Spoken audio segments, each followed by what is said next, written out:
Hi class, let's go over some notes for section 2.2. We're going to look at polynomial functions of higher degree and what their graphs look like. So if you look at these four diagrams here, polynomial functions are called continuous. That means you can put your finger on them, there are no breaks. So this function, since it is discontinuous at this point, this would not be a polynomial. This curve, even though it looks a little strange, is a smooth polynomial curve. This we know is absolute value. Polynomials have no sharp points. So a couple of things that we need to know. If a polynomial is of an odd degree, the tails are going to go in opposite directions.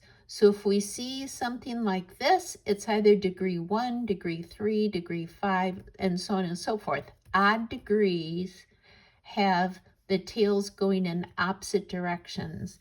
If the leading coefficient is negative, then the tail on the right will be going down, and this tail would be going up. If the polynomial is an even degree, then both tails are going to be going in the same direction. So let's take a look at this. Opposite directions, but the right side is going up, so this would be an odd degree with a positive leading coefficient. And maybe we should pause here. The leading coefficient is the coefficient on the highest degree term. Okay, and when we're talking about the degree of a polynomial, we don't care about anything else. We're only looking at the highest number exponent. Okay, so this is an odd degree. This would be an odd degree because do you see how the tails are going in opposite directions? This would have a negative leading coefficient. That's what this means right here, because on the right, our polynomial is going down, down, down. I'm also going to make a note of how do we write this? The right-hand side is when x is going to positive infinity.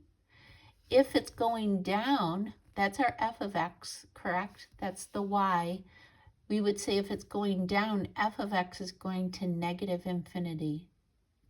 The left-hand side of the curve is always x equals negative infinity. And if this is going up, so f of x is going to positive infinity. So this is called writing the end behavior or describing the end behavior. We have no idea what's going on in the middle, but we know what the end behavior is doing. Let's go back here. The right-hand side means x is going to positive infinity. This curve is going up, so f of x is going to positive infinity. The left-hand side, x is going to negative infinity, and the curve is going down, so f of x is going to negative infinity. I think it's a little confusing because do you see how the arrow is pointing to the right, but we're actually looking at the curve going this way down? Yeah, it's a little confusing. All right, let's look at these two examples. When the tails are going in the same direction, this is an even degree. We don't know what it is, but we just know it's either degree 2 or 4 or 6 or something like that. And notice how they write the, describe the end behavior. As x is going to the right, the tail's going up. As x goes to the left, the tail is also going up. And here this would be an even degree with a negative leading coefficient because both tails are going down. Okay, so let's take a look at a couple of these examples here. Example 2. This polynomial has a degree 3. The leading coefficient is a negative 1. So think in your mind, do the tails go in the same direction or in opposite directions? They would go in opposite directions. And on the right, it's going to be going down. So on the left, it would be going up. Notice that we don't even care about that 4x. We're only looking at the degree, the highest degree term, and the leading coefficient. So you could pop it into your graphing calculator or look at this. Do you see how that fits the profile? Okay, for b, remember we don't care about that. This is degree 4, which is even, which means the tails are going to go in the same direction. And the leading coefficient is a positive 1, so that means that they are both going up. The last example, degree 5, positive 1 leading coefficient. So the tails are in opposite directions. The right is going up and the left will be going down. All right, let's take a look at this. This is some really important stuff. The function, if f is degree n, then the function has at most n real zeros. What the heck does that mean? This is degree 3. That means that this graph will have at most 3 real zeros. 1, 2, 3. This is degree 4. That means that the function will have at most 4 real zeros. 1, 2, 3, 4. Degree 5, this will have at most 5 real zeros. 1, 2, 3. Oh, at most 5. So that fits, right? It can have less than that by, how do I say this? By 2. So this is going to have either 5 real zeros, and remember the real zeros are the same as the x-intercepts, either 5 or 3 or 1. Do you see how it has to be an odd number of real zeros? And we will learn that later. That's called the fundamental theorem of algebra. We'll visit that again, but super-duper important. And then let's talk about turning points. The graph of f has at most n minus 1 turning points. So turning point is also called the relative max or min. They're the points at which the graph changes from increasing to decreasing or vice versa. So let's take a look at that.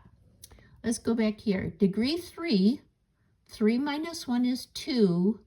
So this has at most 1, 2 turning points.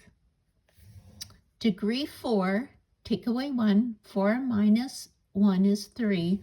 Does this have 3 turning points? There's a turning point, there's a turning point, and there's a turning point. Degree 5, 5 minus 1. Remember, you always have to take the 1 off, n minus 1 for turning points. 4 turning points. Let's take a look at it. 1, 2 turning points, but at most 4.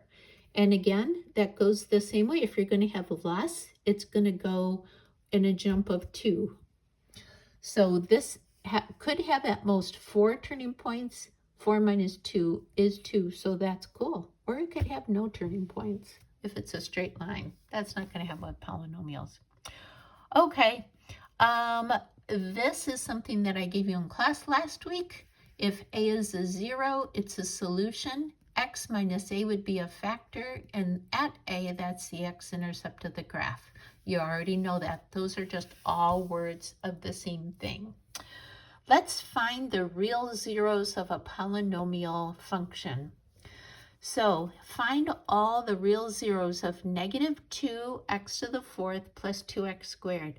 The easiest way to determine the zeros is by factoring. So notice here they factored out the greatest common factor. Then they factored this as the difference of 2 squares. Now take each factor and set it equal to 0. So x is 0, x is 1, and x is negative 1. Those are the real zeros. So if we were sketching a graph of that, let me go right here. Let's sketch a graph of this polynomial. We have an x of 0, an x of positive 1, and an x of negative 1. This is the worst graph ever. I did not help that at all. Okay, those are the real zeros. What else do we know about this? It's a degree 4, so the tails are going to go in the same direction. It has a negative leading coefficient.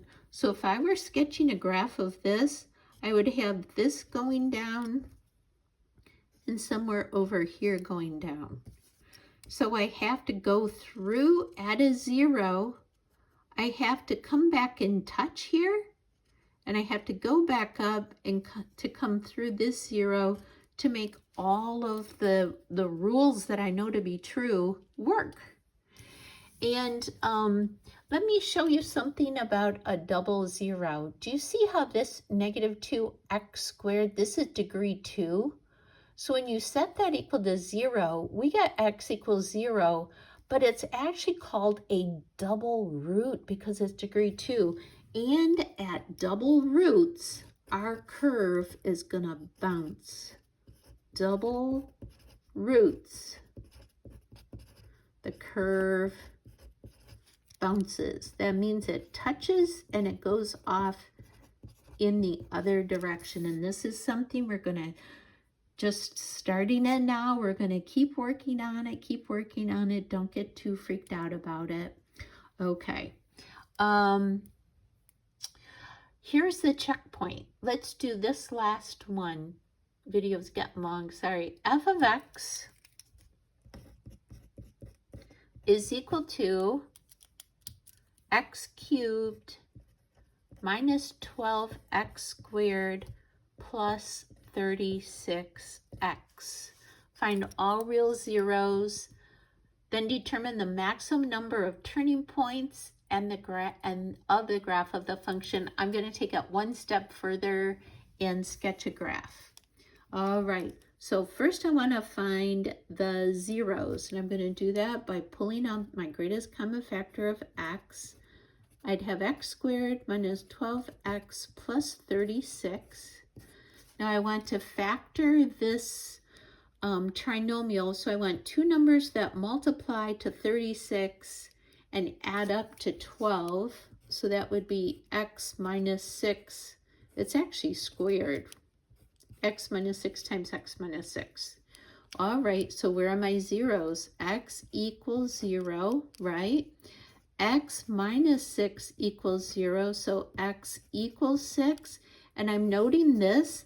This is going to be a double root because 6 works 2 times in this. All right, let's sketch a graph. Let's use everything that we know. This is a degree 3. That means the tails are going to go in opposite directions. I have a positive leading coefficient. That means that this tail is going to go up here and it's going to go down there. Hopefully that makes sense to you. I'm going to put in my zeros. I've got a 0 at x equals 0, and I have a 0 at 6, and I know it's going to bounce there. Now, if you're artistic at all or logical, this part you love. I hope you love it. If our arrow is going down, there's only one way we can go through there. We know this is going to be a bounce, and boom. And that's not a sharp point. That's curved there. Now, just for fun, you could grab your graphing calculator and plug that in and see if you get anything like this. Sketching the graph, we don't know how high this goes, but we do know the turning points. I always forget the turning points. 3 minus 1 is 2, and I have 1, 2 turning points.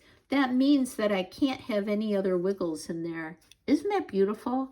Okay, hope that you enjoyed this and it helps you understand a little bit better.